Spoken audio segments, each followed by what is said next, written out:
Hello, everyone. We are so happy, Molly and I are so happy to be with you today.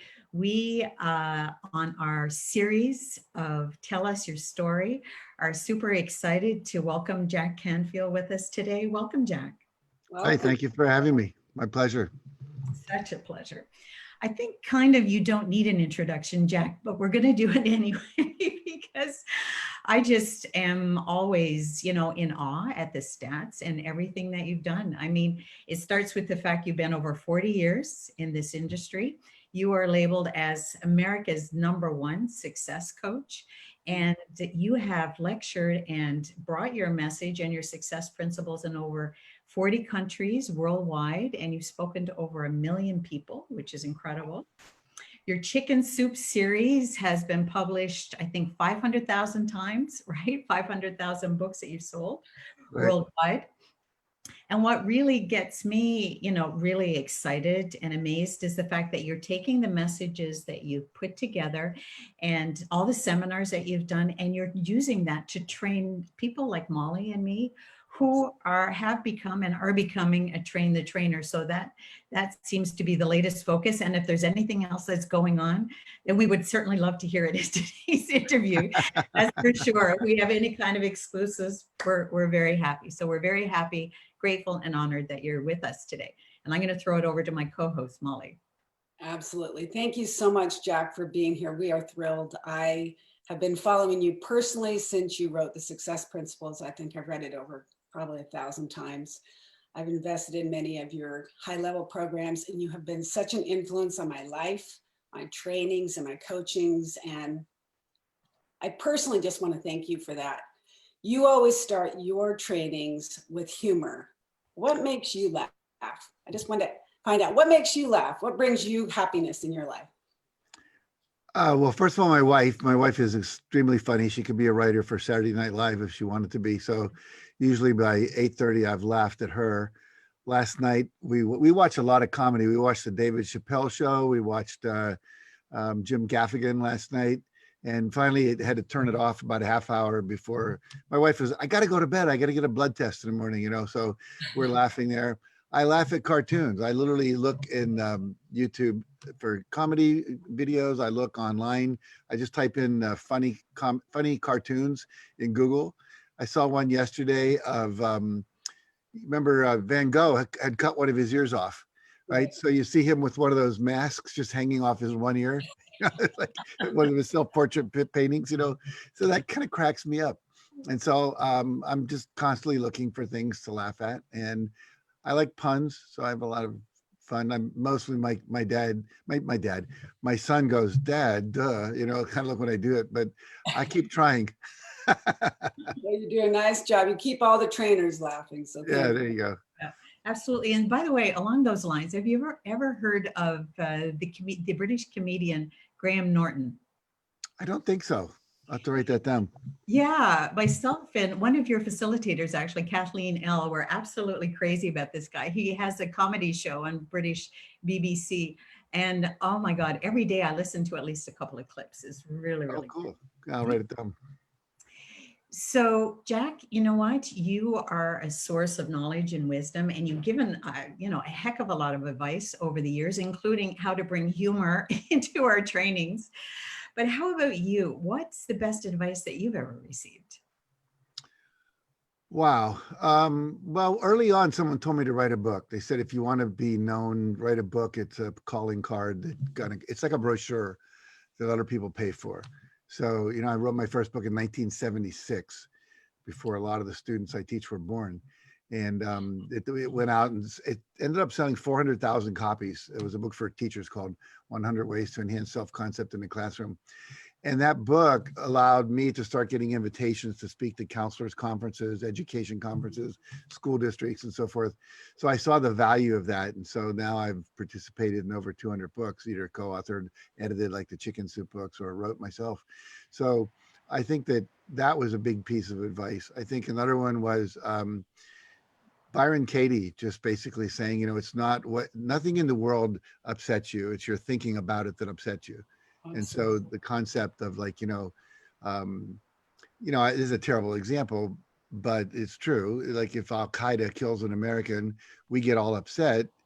Someone in an Arab country might get all excited. And so it's the same event, but it's a different set of beliefs about what the meaning of that event is. And so if we decide to, as her book says, loving what is, just be with what is and not be judging everything, but be present to it and be present to what shows up inside of us as a desire to perhaps, help end racism or to, stop, rape and things like that, that are their natural responses that are not based on necessarily a belief about how things should or should be, but it's coming from a space of neutrality, of wanting to make a difference rather than a space of anger or a space of judgment that creates separation.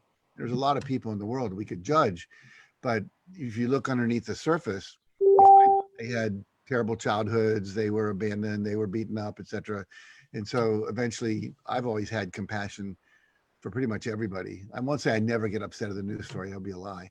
I do, but someone told me recently, it was Patty Aubrey, that Oprah gives herself 17 seconds to be upset about something, and then she says enough and moves on. And so that plus just not getting upset in general has been very helpful for me. And I think also when you're a trainer and you're standing up in front of a room, you have to stay neutral, because a lot of times people present things and some part of you wants to get upset about it, And I remember I was I was leading a training called Insight many years ago. It was a company called Insight Training Seminars, and I was one of their staff. This was like 35, 40 years ago. And I was teaching another person to be a trainer. And I was a senior trainer, she was an assistant. And so my job was to let her do most of the training, but jump in when I needed to. And so we're sitting up in the front of the room. And one of the exercises we did was around judgment. And so people had to say, the trainer would say, what have you been judging about me or the training? Well, the breaks aren't long enough. There's too much movement, not enough movement. You would go too late at night, whatever. And this one guy said to her, I judge you because your breasts are too small. It'd be more interesting if they were bigger. And I thought, the guy was just trying to be funny or whatever, but she got really plugged in. That's the rudest thing I've ever heard. Obviously, she had issues around her breast size, or she wouldn't have been so defensive.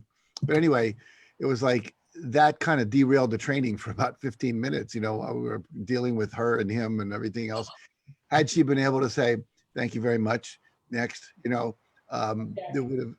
so I think being the more neutral you can be and not be judging the people you're working with, then you can be more helpful to them. It's like working in a prison.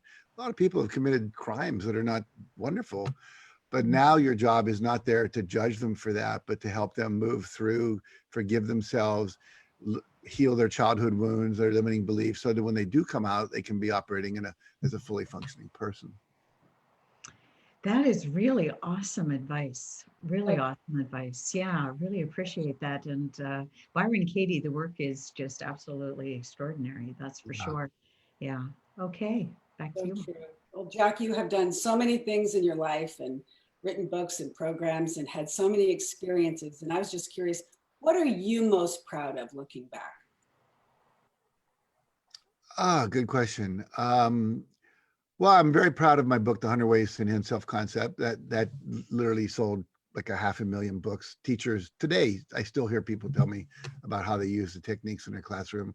I think the Chicken Soup for the Soul series, especially the first book, I'm proud not only of the fact that the book was good and impacted a lot of lives, but how hard we worked at it and what I learned from it in terms of every day we did the rule of 5, which you know about, where we did call 5 radio stations, 5 newspapers, 5 influencers, send out 5 free copies to people, whatever it was. It took us, I would say, 14 months from the day it came out until we hit a bestseller list. So it wasn't an overnight thing. And the fact that we didn't give up and kept on going and going and going. And the same thing with getting it published. 144 publishers, as you know, turned us down. So the idea that we were perseverant, and even during this pandemic, I counted up the other day, I don't know why, but I went back and looked at my calendar, 120 podcasts, interviews, summits, whatever it's been since March 16th. And just wanting to make a difference and just doing it, and getting up every morning at 6 o'clock and being on summits in Europe and Australia and wherever.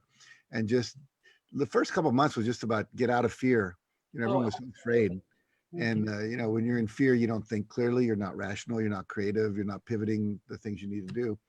Then it switched to kind of, now that we've done that, what do we do? How do we be effective? How do we work online and all that? So I'm proud of just being a good citizen, if you will, because I didn't get paid for any of that.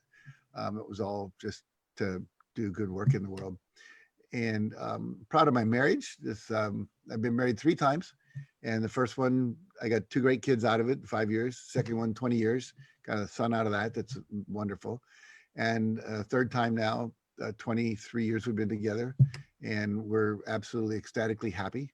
So and a lot of times people, there was a time when I couldn't say hi, I'm Jack Canfield, I've been married 3 times. It doesn't sound like a successful guy, and here I'm teaching success. But I think each marriage had its value, and there were lessons learned and good things came from it. And then it was time to, as I often say, get off the mountain. If you're climbing Mount Everest when there's a storm coming in, you're really stupid to stay on that mountain. You'll probably end up freezing to death and be dead. And so each of those relationships were valuable, were productive, were loving for many, many years. And then it was time to get out because something died, and we acknowledged it. And but I'm proud that I just read a book called Buddha's Bedroom by this woman who we're doing this legacy reignite your life coaching club, and we had this woman on who wrote the book. Beginning her last, I think it's Cheryl somebody. Anyway, Buddha's Bedroom, and there's a bunch of techniques in there about how to be present and how to show up in a relationship that's gone past the first 7-year romantic stage. It's like when you've been married for 20 years, you don't just often have that spontaneous, yeah, I want to get in bed. You have to schedule it. Which is kind of like, you think, well, did the romance go out? Well, it kind of does, but you have to like reignite it. And so I'm proud of having committed to keeping our relationship alive and doing the things that are required to do that. Like we have date day, not date night, but date day every Sunday. And, we keep that very sacred. And I've learned, we just started doing this called 3 breath hugs. My wife is not a big hugger. Her love language is quality time, which means I sit there and listen to her talk and say, tell me more, dear. And she's really, really happy. But for me, it's nurturing touch. And so I would hug her and she'd be like, and then want to get out of it. And so we read about this 3 breath hug in the book, Buddha's Bedroom. And now that we're doing it, after about 3 weeks, she's like not wanting to let go. So something's shifting, so it's really fun to just keep exploring the edges of how do you create more intimacy, more connection. So I'm proud of that. Well, you have so much to be proud of, and I love how open and vulnerable you are. So thank you for sharing those stories. Really inspiring. You're welcome. Yeah, I totally agree. And I just thought we prepared our questions in advance, Jack, we have to admit, but this one just came to me because you were talking. And one of the things that I really appreciate about you is that you live your life and you show us how you live your life in such a way where you're kind of always in motion, always in evolution, just like this Buddhist bedroom this trick from this book you just shared. Mm-hmm. Sometimes I have the feeling that when you reach a certain level, even if you are into personal growth and development, and America's #1 success coach, like how do you consciously work at keeping your ego in check? I hope that's not too forward a question, but sometimes people, when they get to a certain level, they're not so approachable. You're with us today, right? So you're approachable, you're open to learning, and you're trying new things all the time, including ayahuasca that maybe we can get to a little bit later. Sure. But like, do you do conscious work on that, of working on your ego? Well, I would not characterize it as working on my ego, but the work I do affects that. In other words, the work I do makes me, or has helped me, be more humble, less egotistical. I feel blessed. I've been given a set of skills and a set of talents, a set of, predilections, if you will, psychologically.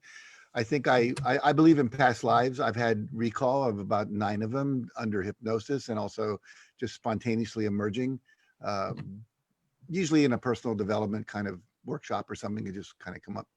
But so from what I know from my own experience with past lives, I was a Catholic priest in one lifetime. So I spent a lot of time in monasteries growing up, meditating and chanting as a priest. I was a Tibetan monk. And so again, that solitude and meditation and so forth. I remember I met a guy who was a certified Tibetan Lama in this lifetime. His name is Dawa Tarchin Phillips. And we actually became good friends. But I met him at a it was a fundraiser that Jeff Bridges, the actor, was putting on. Jeff's a Buddhist, and he was raising money for this friend of his who does work where he takes people to like Auschwitz and places like that to deal with the Holocaust and, you know, anti-Semitism and so forth. And so we walk in, and it was being done in this spiritual, I don't know what you would call it, artifact store where they sell Buddhas and crystals and all that kind of stuff. And so we go just to, I'm a big fan of Jeff Bridges. We've actually become friends as a result of this connection. It turns out the guy I'm about to talk about was a driver for his father, who used to put on the TV show Sea Hunt years ago, Lloyd Bridges. And then Jeff was the son, and Dawa was their driver when they would come to France. And so anyway, I walk in, and we're sitting there having a glass of wine. And my wife looks over and sees Dawa and goes, I don't know who that is, but I got to go talk to him. So she goes over and she says, hi, who are you? He says, I'm Dawa Tarchin Phillips. She says, what do you do? So I'm a meditation teacher and a coach. She said, I think I'm supposed to work with you. It was that quick. And so I watch him talking for about 20 minutes. And so I get curious. So I walk over and I look at him, and we look in each other's eyes. We have this long eye stare with no words. And he says, oh, we've spent many lifetimes together. It was like, you know, it was like, I said, yeah, I think we have. He said, yeah, we've been meditating together for many lives. So I think that as I came into this lifetime, that was with me. And so I guess I could take credit for that because I did those things in a past life, but I don't really take credit for it. That's just where I came in. But I also did a lot of work to realize I'm just a normal human being who happens to know some stuff that someone else doesn't know. It doesn't make me better than them. You know, they may play the violin better, know how to garden better, whatever it is. We all have our contribution we can make. So that's been a big part of it. And I have taken hundreds of seminars. I mean, hundreds of seminars and workshops over the years. I remember one year when I first got into this, it was like someone coming out of the desert thirsty, and I hit an oasis and I couldn't stop drinking. So here I'd grown up in West Virginia, very uptight father, military school for 8 years from 5th grade to graduating high school, Harvard, all male school, intellectual in my head, get to Chicago, and I take a weekend workshop. And then I was like, oh, I want to do more. So I think I did 38 weekend workshops in 1 year. Oh and, my gosh. And the only weekends I wasn't in a workshop somewhere was because it was Mother's Day, Christmas, Thanksgiving, you know, that kind of thing. And I ran out of money because I never knew I was a graduate student at the University of Chicago. And I just started volunteering. You know, I'll hand out Kleenex, I'll clean up, I'll take registration, just let me come in. And they knew how dedicated I was. So there was a couple centers that put on seminars and I did that. But to this day, every day I read for an hour. Like Buddha's Bedroom was last week's reading. You know, right now, what I'm reading about essential oils, something I'm into at the moment. And I listen to podcasts and YouTube, TED Talks, you know, whatever I can get my hands on. We were interviewing a guy yesterday for this network marketing company I'm involved with. He's 32 years old. Fraser Brooks, amazing guy from Liverpool. And one of the things he said just really, it got to me, because I always tell people the hour of power: meditate for 20 minutes, read for 20 minutes, exercise for 20 minutes, and be of service. And he said, my goal is every day, learn one new thing, help one new person. And he said, if I've done that, I've had a successful day. And I thought, wow, that's a pretty good little benchmark. You could just check that off every day. Have I helped somebody? Like this call, hopefully will help somebody. Did I learn something new? Not yet, but I will when I read. And so that's kind of how I live my life. And then basically I'm married to a woman who does not put up with a big ego. So if I do go in that direction, she's, you know, will bring me back down. So it's all good.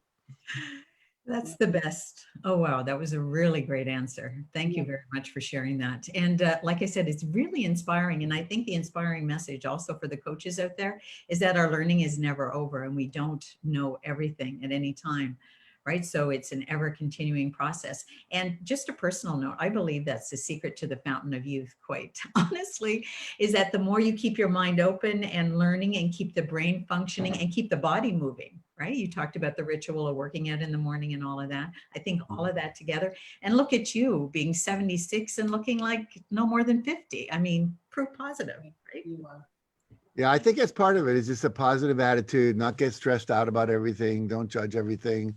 Um, and yeah, I don't get angry much, very rarely. And I think that's a big thing. I read that when you get angry, you actually age your body. There was some work, Hans Selye, I think, did that.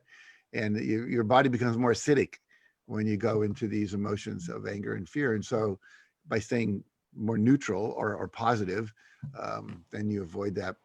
And I think anything that raises your vibration, as I said, I've been studying essential oils. And one of the things I learned is that all these oils, when applied to the body, have a certain vibration.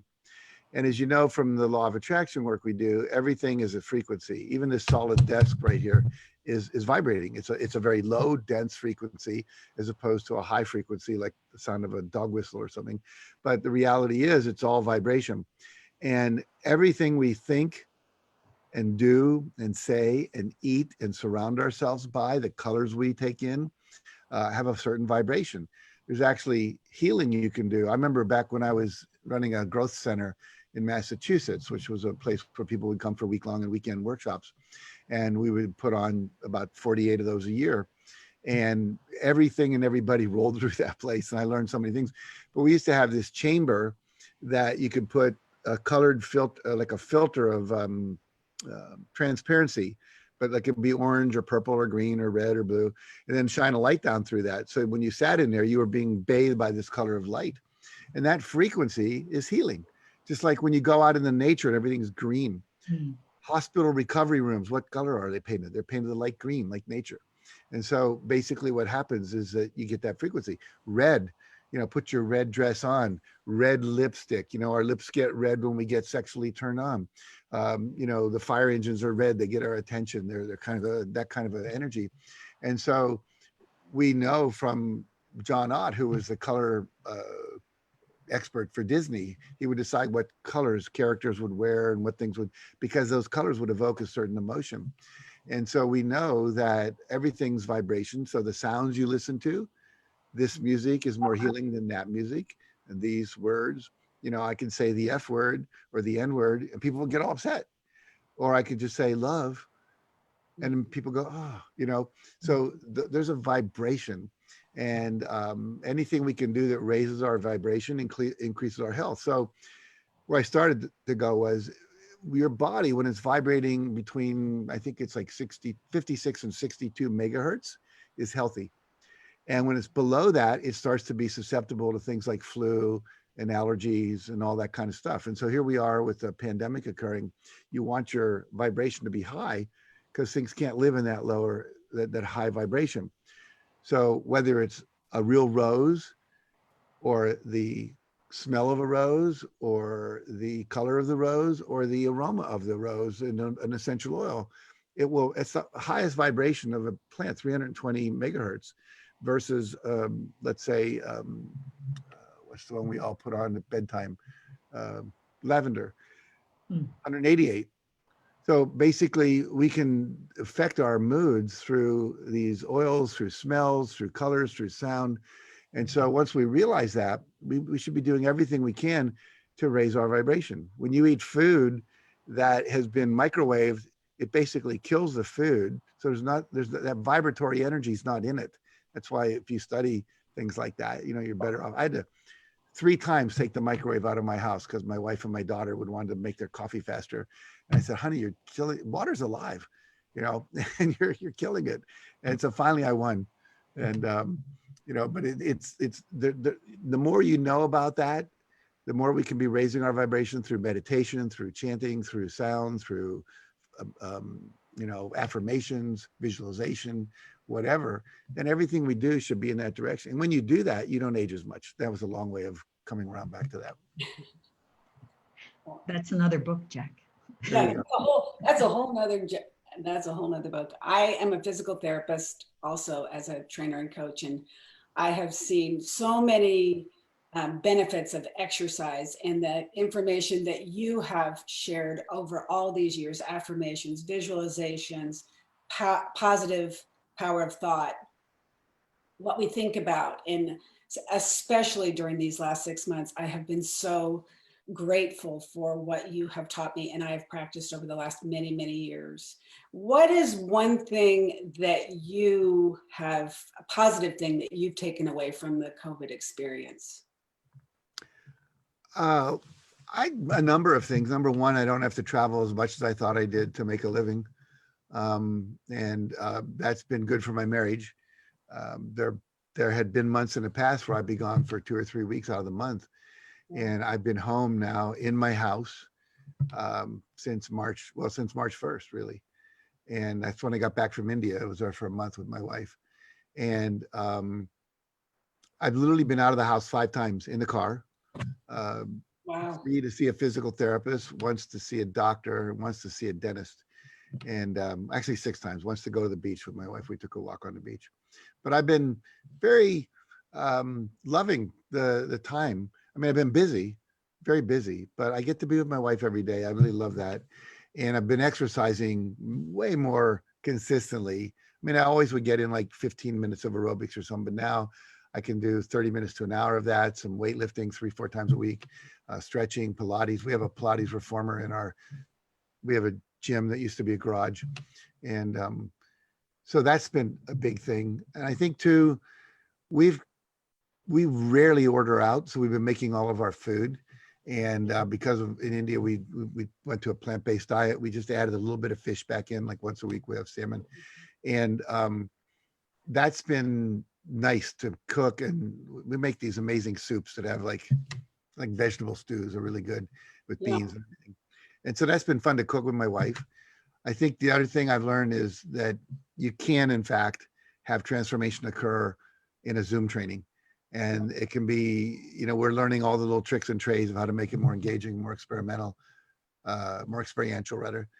And I've also learned that I can do, how to say this, I have 5 distributors in India who will bring me on and do something like we're doing here every 2 or 3 months. And we'll sell like 17, 20 train the trainer onlines at the end of that.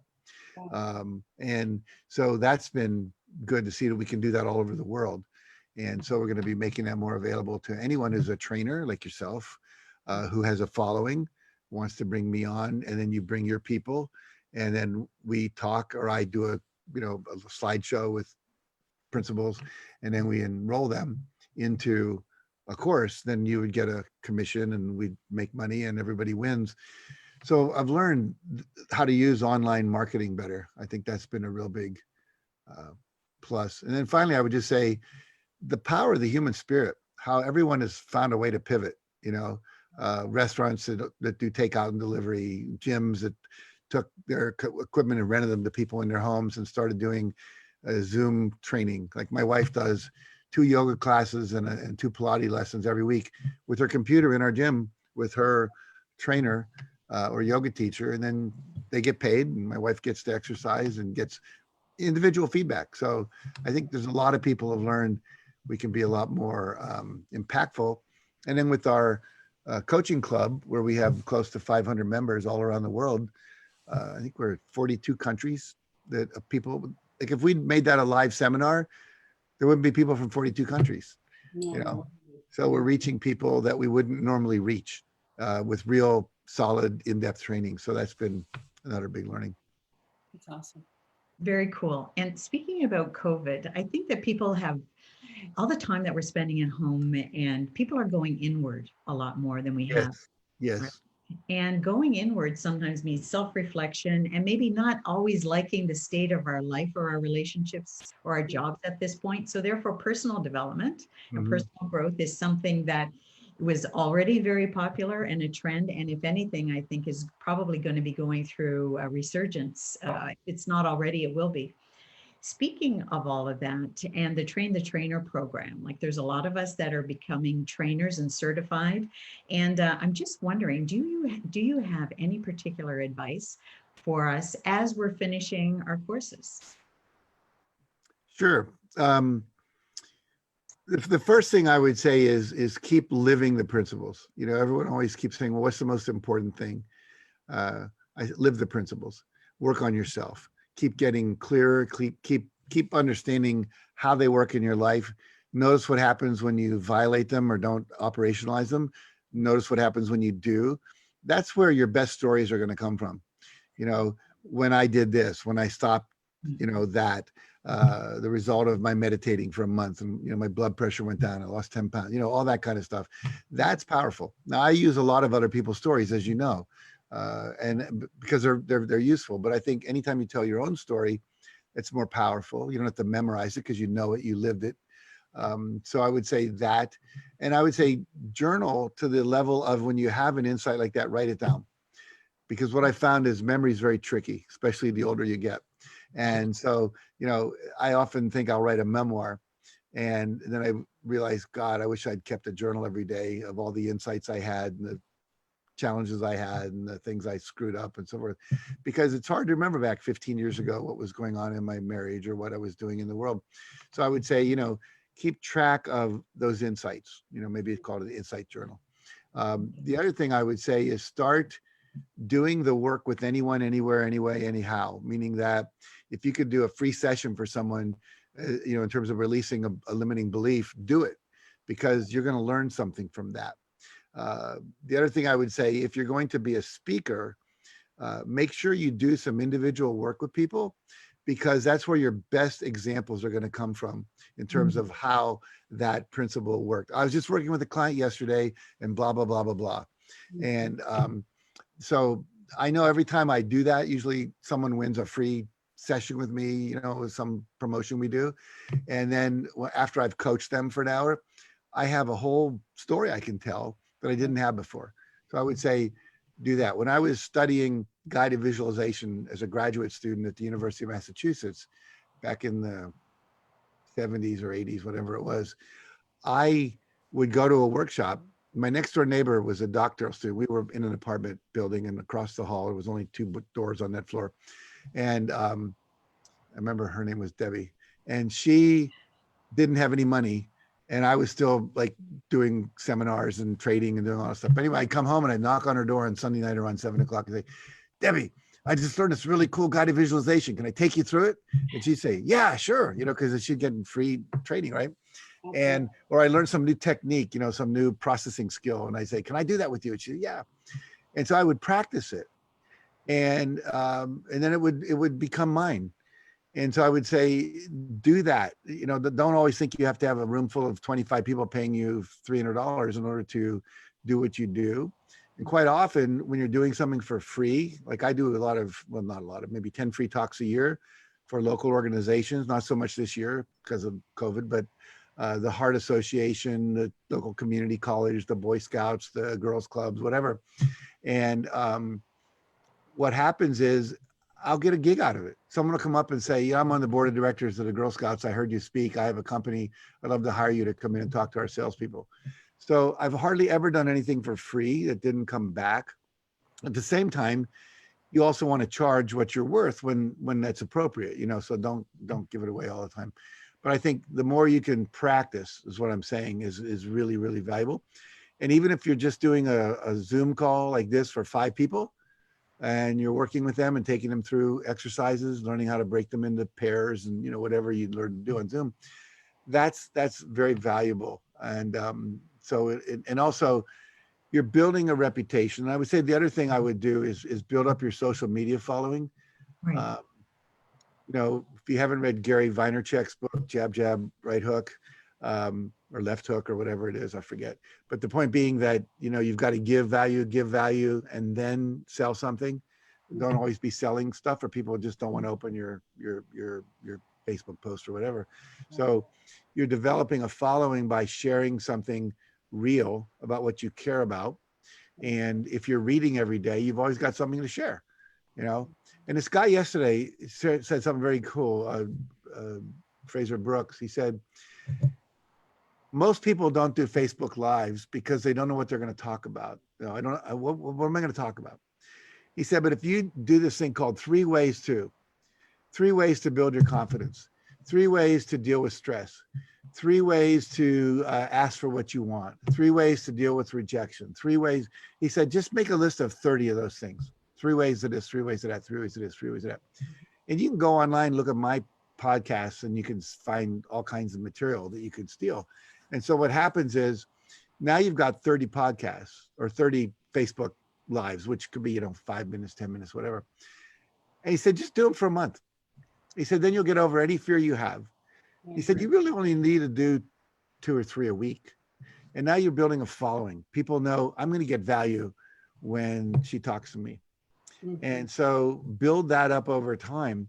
And he said the thing about social media is the beginning of a relationship. He said you can meet someone on match.com. You don't get married on social media. You don't propose at a Zoom call. You know, what happens is that's the beginning of a relationship. People are getting to know you. And he said, be authentic and open, because you want to attract people that are interested in who you are and what you're about. And he said, and talk about the things you truly care about. You know, not about what you had for breakfast or, you know, that kind of thing, but about the things you're interested in that are valuable as a human being trying to live a fulfilling life.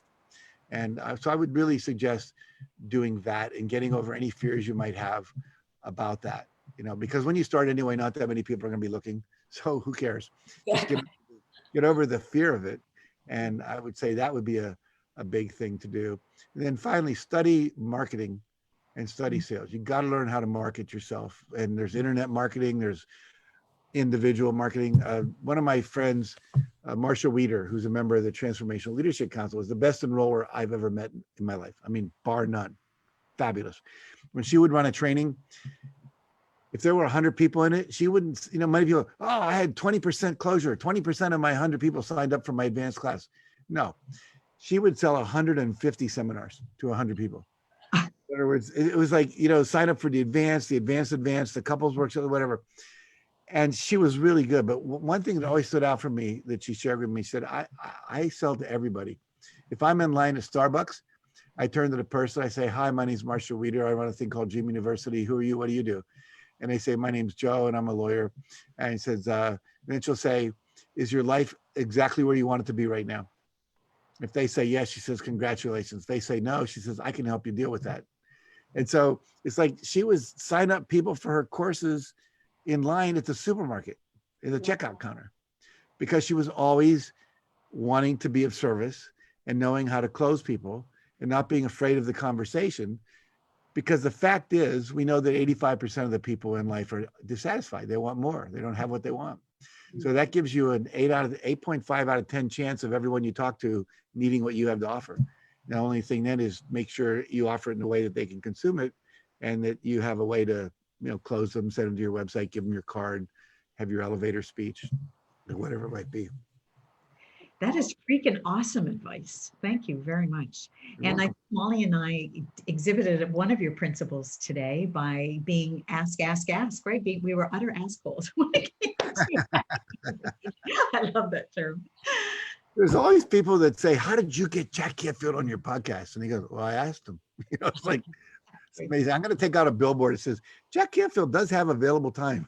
That's so awesome. Well, you with COVID and being home with your wife, you've certainly had a lot of time to reflect, as many people have. And I just am curious, what would you tell your 40-year-old self from your current vantage point? Ah, good question. I would say there's a couple of books I started writing I never finished. I would tell my 40-year-old finish the damn books. I would tell my 40-year-old stay home a little more often. You know, you don't have to be on the road quite as much as you thought you did to be able to make a living and have an impact. And I would probably tell my 40-year-old, you don't have to read as much as you do. You could get a lot more of your answers from inside just through meditation. And I think there's